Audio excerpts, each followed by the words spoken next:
Hello and welcome back to Late Age Piconye. It is late fall in the year zero and we have a battle here in Helmshire. As you can see, we still have these absolutely wonderful heavy infantry Piconye defenders backed up with a line of these Piconye crossbowmen. We've got one of our Sage Priests here. He's going to be casting Gift of Cheated Fate, and our prophet here is just going to be smiting. And you can see on the other side, we've got the heavy and light infantry backed up with the crossbowmen. It'll just be a very clean fight. We've got our Bakulites here. You see they're targeted by the crossbows. They're very good at being targeted. They have a little bit higher health than most of your troops, so they're very good at being targeted by archers and evocations, which would be wonderful once we get Blood Vengeance online. But right now, they just ran a little bit too far ahead and took some losses. Still, wonderful fight. Very easy win. We're going to fast forward. Our defenders can hold up against anything that they can throw at us, and our crossbowmen here will kill anything that gets too close. So we'll see. We've got a full rout. The independent armies are crushed. And we have a new famous hero. Stories of Head Raccoon's brave deeds and his heroic precision. That is interesting. You know, heroic precision, it's not one of the best, one of the most broken heroic abilities, but it is very fun. You can do a lot of cool things. We need to work up construction a little bit anyway, so once we do that, we can equip him with some cool ranged weapons, like one of the ones that is really good at sniping thugs, or possibly one of the AoE ones.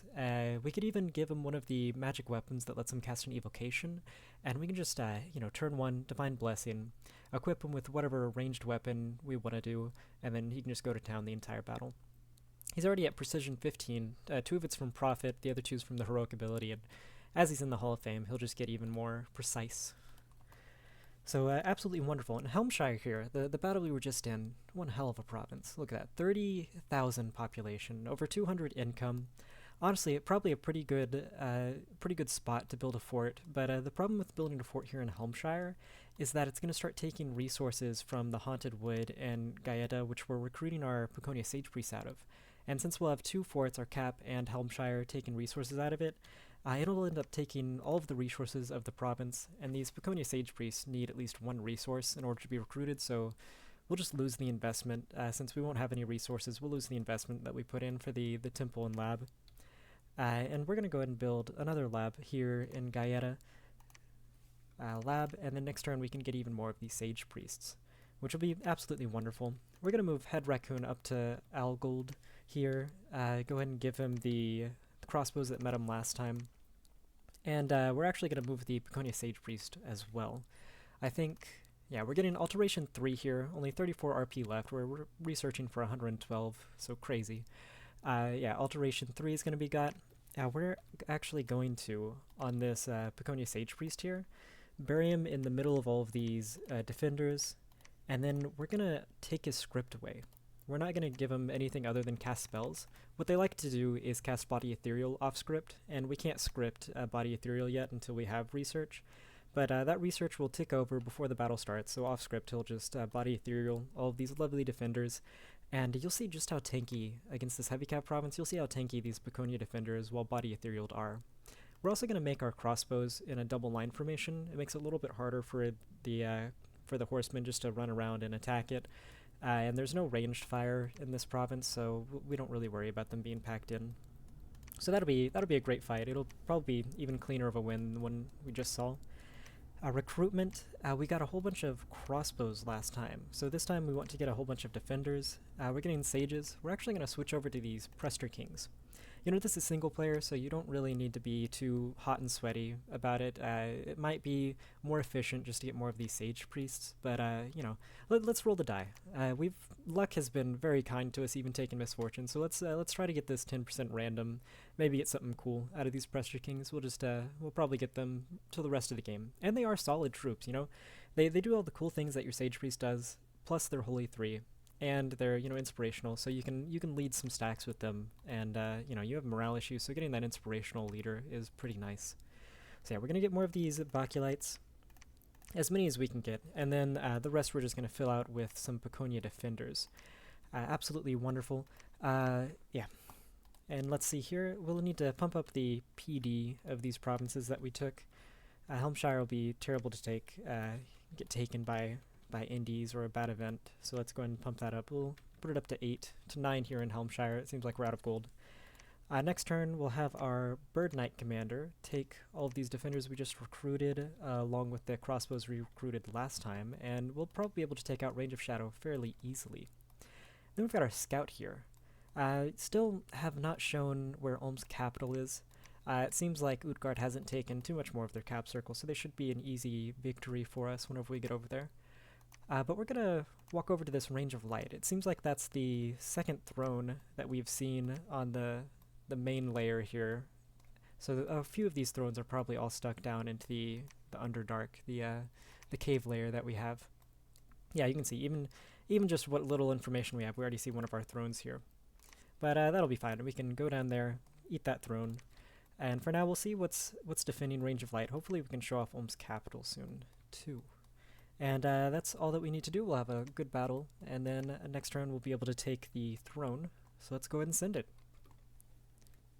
It is now early winter in the year 0, and we reached 2 of our research goals here. We got Alteration 3 for Body Ethereal, and then Evocation 1. And that'll give us Burning Hands, and after that we're just going to be working up Enchantment, all the way up to 5. That'll give our mages a lot to do, and it'll give us a few good things like Strength of Giants, and then up to Flaming and Envenom Arrows.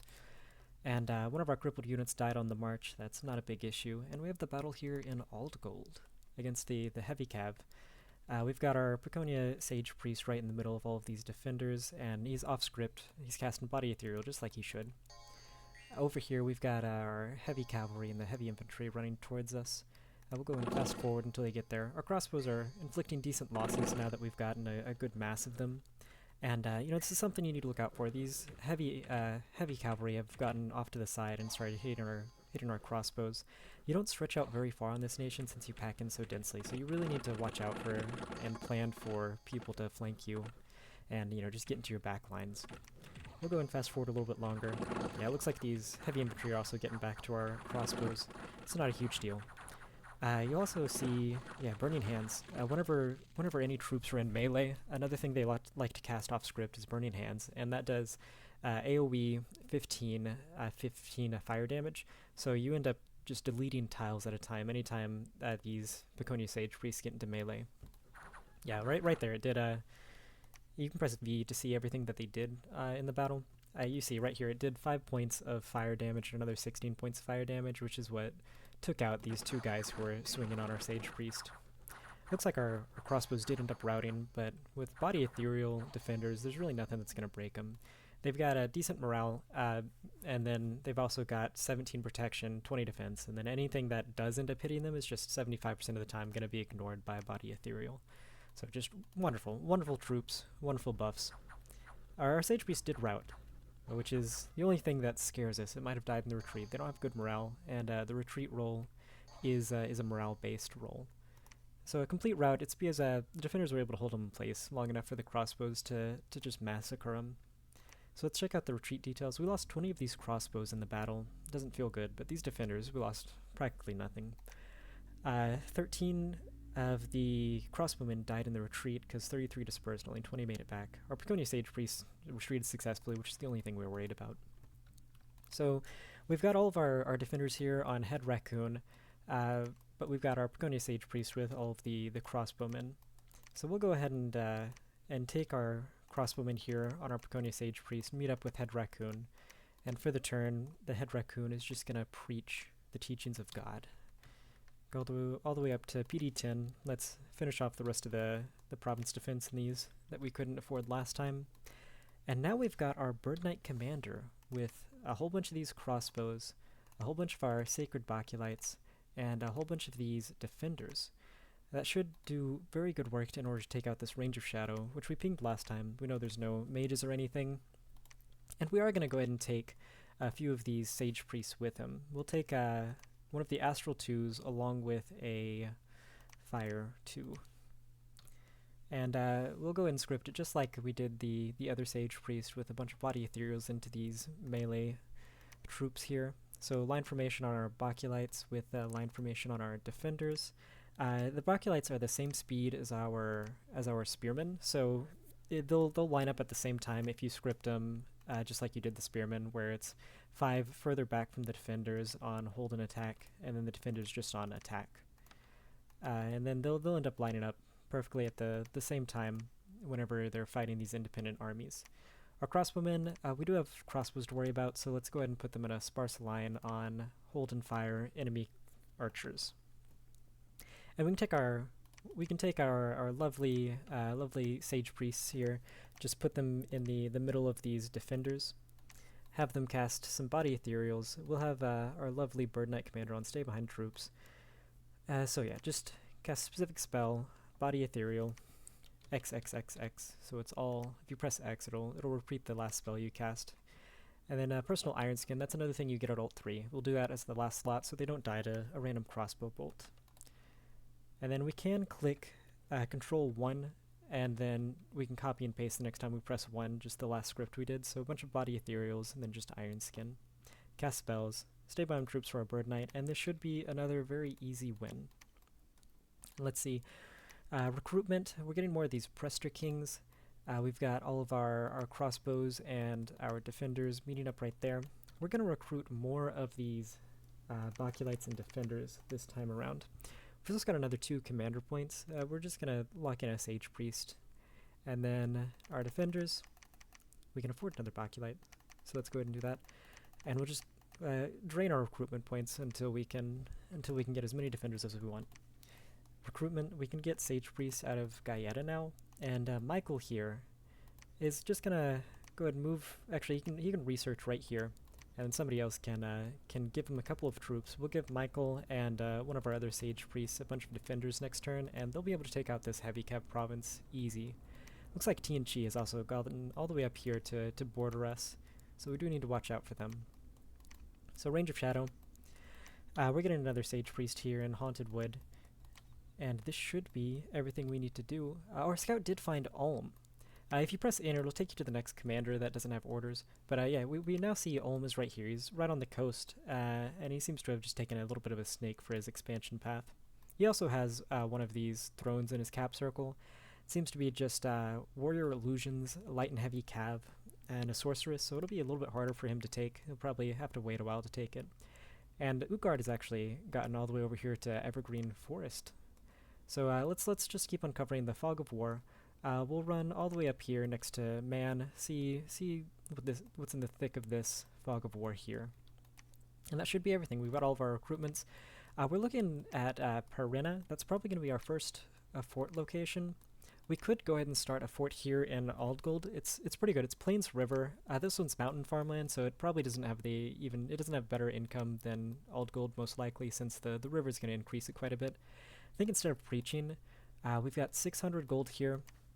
We could probably cut back just a little bit on a few of these, save up for 1,000 to construct a fort here. I think instead, we're just gonna, we're gonna recruit a scout here, and then we're gonna build a fort there next turn. But we're gonna keep getting our Sage Priest out of the capital here, and we'll get our first Prester King. He is Holy 3, so next turn, whenever he is recruited, we can just move him to Range of Shadow to claim this throne for us. And it is looking like turn 9, so just in a few turns we're going to end up getting our god. Let's go ahead and send it. It is now winter in year 0. We got the second level of enchantment here, so we're really burning through that. And then we've got this battle here in the throne at Range of Shadow. As you can see, we just have defenders, Baculites, and crossbowmen. This is going to be our typical army comp for most of the game. These Piconye Sage Priests are body etherealing all of these defenders here to wonderful effect. We've got these heavy infantry, light infantry, crossbowmen facing off against us. And we've got a really great meet here. Our Baculites here are targeting these light infantry. The light infantry will have a hard time getting through us, hitting us with our good defense. And then our crossbowmen are just laying waste these heavy infantry. They aren't really able to kill our Piconye defenders very easily either. And we missed just one tile without body ethereal, so they might die, but everybody else, body ethereal, just should hold the line indefinitely. We'll fast forward here until they retreat. Yeah, we've got a full retreat on their front line. Just got to worry about these crossbows, but we've got better crossbows than they do, more massable and harder to hit. And we should route them. Yeah, we routed them. We're also casting Combustion here, Burn, which will just set these guys on fire. Very nice, very clean. We only lost 2 of those defenders, probably the 2 that weren't body etherealed. We've got 2 unexpected events. In the Range of Shadow, a demon has possessed a herd of swine and ravaged the province for a week. That gives us a little misfortune, a little unrest. We've got one in Gaeta as well. More unrest, more misfortune. It's an ill omen and rumors. We're starting to get these misfortune events that we took in Pretender creation now. And let's go ahead and bump up PD here in the range of shadow. We got the Throne of the Stars. That gives us 2 Astral Pearls and boost Astral Ritual range by 2 provinces. This is very nice to get in our cap circle, a very safe province to teleport from, and to, just get that early Astral income. We've actually got our Piconye Sage Priest here. Looks like he was an Earth Random. So we've got Earth 2, Astral 2, very good for making the metal matrices. Yeah, he'll just go with the range of shadow. We're gonna go ahead and claim the throne here with him. We're also just gonna give him all of these Baculites and a couple of these Piconye defenders just as bodyguards, and he'll meet up with the rest of our troops here. I think now's the time. It looks like Utgard took a Shade Forest, which does worry me. They didn't have Ironwood Forest last time my scout was around there, so they might be flying around jumping with an Awake Pretender. So we might need to deal with that. We are going to go ahead and attack here with our Piconye Sages and our Bird Knight Commander, the people who just took this throne here. If they do end up having an Awake Expander, then these Baculites will be able to knock them out very quickly with Bane of Heresy. And we should be able to take out this PD. We might bump if they're moving troops around, but I feel confident with Body Ethereal and our Baculites. We'll be able to take out anything they can throw at us. And since this will be the turn that we're finally starting a move against Utgard, let's go ahead and declare war.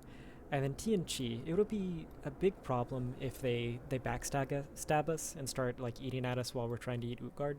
So let's go ahead and ask for a non-aggression pack with them as well. Getting a non-aggression pack is very nice. It looks like our scout discovered Veriheim. Veriheim's over here. As far away as any spawn could be, so it feels very nice. It's shaping up that we'll probably end up facing these guys late game, so it'll be a very fun story of these little goblins versus our little men. Still very scary to fight Veriheim. So getting a non-aggression pack with TNG will give us a good buffer. Ideally, TNG might even kill Veriheim for us, but we don't really want to fight TNG while we're fighting Utgard. They give us a good buffer, and it would just be nice for us to get a non-aggression pack with them. Then we've got our army here. We did end up dropping off all of our crossbows here with Head Raccoon. I think there is 50 crossbowmen and heavy cav. I'm a little bit worried about taking the heavy cav and crossbowmen while we have reduced numbers. So I think we'll just go down to this forest here. This forest actually has very good income, very good population, so it'll be better for us. And then we aren't really worried about militia and archers as much as we are heavy cav and crossbows. So we'll go and do that. We got our scout here. We're going to keep getting scouts just so we have a good scout network in this province. We're going to repeat recruitment, but we're going to start our palisades here in Aldgold. This should give us quite a good production center to be able to siege down Utgard. But for this one, we're just going to go ahead and sparse line formation, hold and fire archers on our crossbows, because we do have to worry about their archers. And then we'll actually move our Piconye defenders back and put our Sage Priest over here with our Prophet. And since this is a forest, I think instead of doing Body Ethereal, it would be really fun just to spam out Animate Tree. This will also give us a little bit of a better front line to make sure we don't get a flank like we did last time. So this should be another very good win. It does say that there are about 80 of them, so if that's accurate, I think it's shown lower numbers in the past, but if that's accurate, we may need to worry a little bit, but we're risking our profit. We should probably do just fine in that fight. Up next, we've got our Shade Forest. The same script should do absolutely fine against anything that they throw at us. And then we've got a Piconye, a Sage Priest here in the Haunted Wood. We can actually go ahead and take a lot of these defenders we took last time. We'll take a Nature 1 with a Fire 2, and we're going to take the rest of these over to this Piconye Sage Priest.